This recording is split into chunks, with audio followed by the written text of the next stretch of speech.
नमस्ते दोस्तों, स्वागत है आपका हमारे चैनल पर, जहां हम इतिहास और पौराणिक कथाओं के अनछुए पहलुओं को आपके सामने लाते हैं।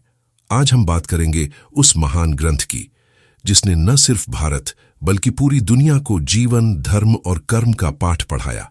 जी हां, हम बात कर रहे हैं महाभारत की। लेकिन रुकिए, आज हम आपको वो कहानियां और तथ्य बताने जा रहे हैं जो शायद ही आपने पहले सुने हों।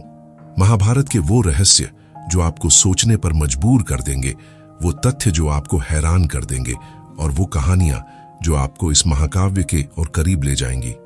तो तैयार हो जाइए, क्योंकि ये सफर होने वाला है बेहद रोमांचक। और हां, अगर आपको हमारा ये वीडियो पसंद आए तो लाइक, शेयर और सब्सक्राइब करना ना भूलें, और बेल आइकन दबाना भी, ताकि आपको हमारे हर नए वीडियो की खबर मिले।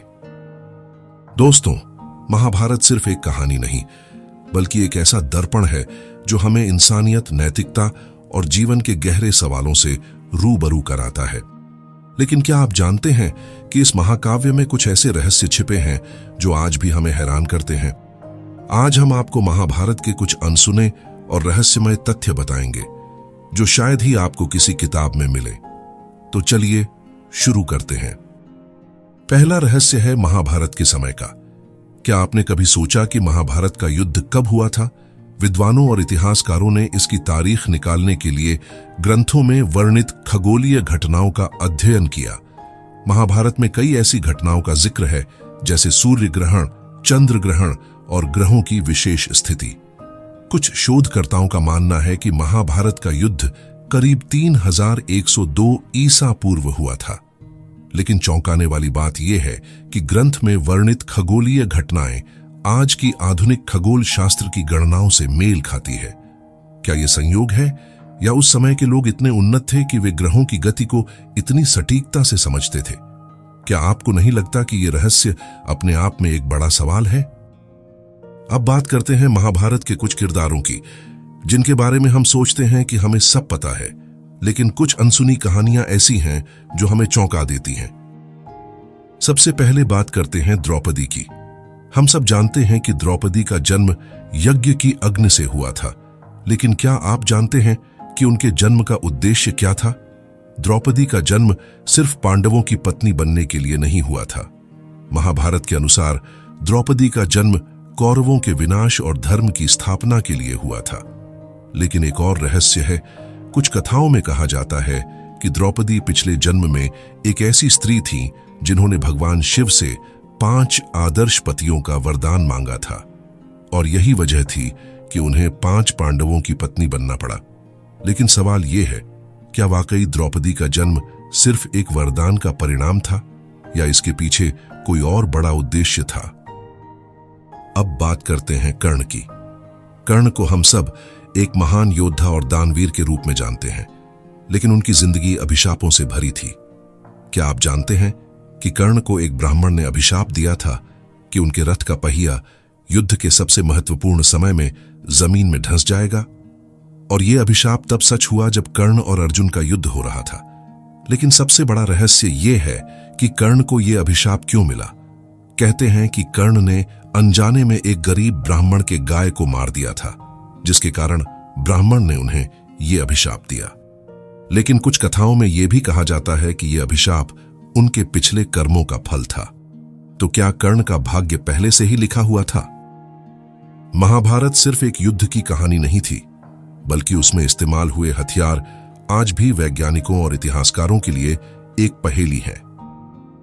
महाभारत में कई दिव्यास्त्रों का जिक्र है, लेकिन ब्रह्मास्त्र सबसे घातक था।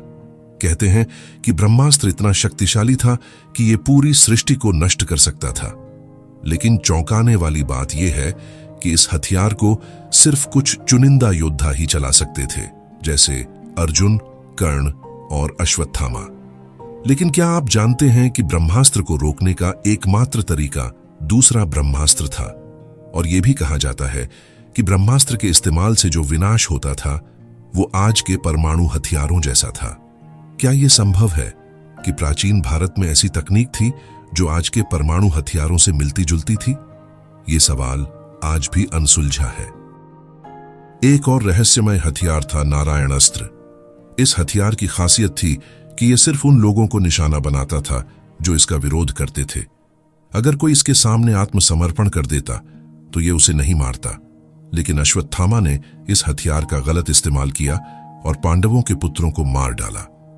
इसके लिए उन्हें भगवान कृष्ण ने अभिशाप दिया कि वे अमर होकर भी हजारों साल तक पीड़ा भोगेंगे। लेकिन सवाल यह है, क्या अश्वत्थामा आज भी जीवित है? कुछ लोग मानते हैं कि वे आज भी हिमालय में कहीं भटक रहे हैं। क्या यह सिर्फ एक किंवदंती है या इसके पीछे कोई सच्चाई है? महाभारत की कहानी भगवान कृष्ण के बिना अधूरी है, लेकिन उनके कुछ निर्णय आज भी हमें हैरान करते हैं। क्या आप जानते हैं कि भगवान कृष्ण ने कौरवों को भी युद्ध में मदद करने का मौका दिया था? जब अर्जुन और दुर्योधन दोनों कृष्ण के पास मदद मांगने गए तो कृष्ण ने दुर्योधन को अपनी विशाल नारायणी सेना दी, जबकि अर्जुन को सिर्फ खुद का साथ। लेकिन कृष्ण ने यह भी कहा कि वे युद्ध में हथियार नहीं उठाएंगे। सवाल यह है, अगर कृष्ण चाहते तो क्या वे युद्ध को पूरी तरह से रोक सकते थे, या फिर यह युद्ध धर्म की स्थापना के लिए जरूरी था? कृष्ण के इस निर्णय के पीछे क्या रहस्य था? एक और रहस्य है अभिमन्यु की मृत्यु का। अभिमन्यु को चक्रव्यूह तोड़ना आता था, लेकिन उससे बाहर निकलना नहीं, और यह बात भगवान कृष्ण को पता थी। फिर भी उन्होंने अभिमन्यु को चक्रव्यूह में जाने दिया। क्यों? कुछ लोग कहते हैं कि यह युद्ध का हिस्सा था और अभिमन्यु की मृत्यु से पांडवों में और जोश आया। लेकिन क्या यह सच है या इसके पीछे कोई और गहरा कारण था? महाभारत में कुछ ऐसे किरदार भी हैं जिनके बारे में हम कम जानते हैं, लेकिन उनकी कहानियां बेहद रोचक हैं। एकलव्य की कहानी तो आपने सुनी होगी, लेकिन क्या आप जानते हैं कि एकलव्य ने सिर्फ अपने अंगूठे का ही बलिदान नहीं दिया था? कुछ कथाओं में कहा जाता है कि एकलव्य को भी ब्रह्मास्त्र का ज्ञान था, और अगर वे युद्ध में हिस्सा लेते तो शायद कौरवों की हार और जल्दी हो जाती। लेकिन गुरु द्रोणाचार्य ने उन्हें युद्ध से दूर रखा। क्या यह गुरु शिष्य की कहानी थी या इसके पीछे कोई और साजिश थी? एक और किरदार है बर्बरीक, जो भीम का पोता था। बर्बरीक को भगवान शिव से 3 तीर मिले थे, जिनसे वे पूरी सेना को नष्ट कर सकते थे। लेकिन जब बर्बरीक ने कहा कि वे युद्ध में हारने वाली सेना का साथ देंगे, तो भगवान कृष्ण ने उनसे उनका सिर मांग लिया। बर्बरीक ने अपना सिर दे दिया, लेकिन उनकी आखिरी इच्छा थी कि वे युद्ध को देख सकें। इसलिए कृष्ण ने उनके सिर को एक पहाड़ी पर रखा, जहां से बर्बरीक ने पूरा युद्ध देखा। लेकिन सवाल यह है, क्या बर्बरीक का बलिदान जरूरी था या यह कृष्ण की कोई योजना थी? महाभारत सिर्फ एक प्राचीन कहानी नहीं है, बल्कि इसके कई तथ्य आज भी प्रासंगिक हैं।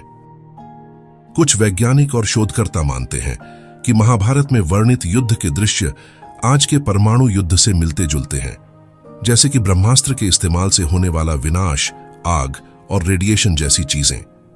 क्या यह संभव है कि प्राचीन भारत में ऐसी तकनीक थी, और अगर थी तो वो कहां गायब हो गई?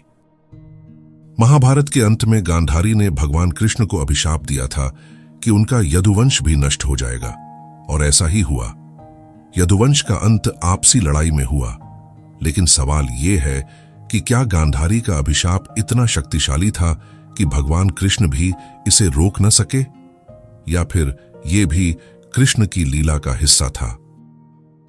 तो दोस्तों, ये थे महाभारत के कुछ अनसुने और रहस्यमय तथ्य। इन कहानियों और तथ्यों को सुनकर आपके मन में क्या सवाल उठे? क्या आपको लगता है कि महाभारत सिर्फ एक कहानी है, या इसके पीछे कुछ ऐसी सच्चाइयां हैं जो आज भी अनसुलझी हैं? हमें कमेंट में जरूर बताएं। और अगर आपको यह वीडियो पसंद आया तो लाइक करें, अपने दोस्तों के साथ शेयर करें, और हमारे चैनल को सब्सक्राइब करना ना भूलें। अगले वीडियो में हम और भी ऐसे रहस्य लेकर आएंगे जो आपको हैरान कर देंगे। तब तक के लिए नमस्ते।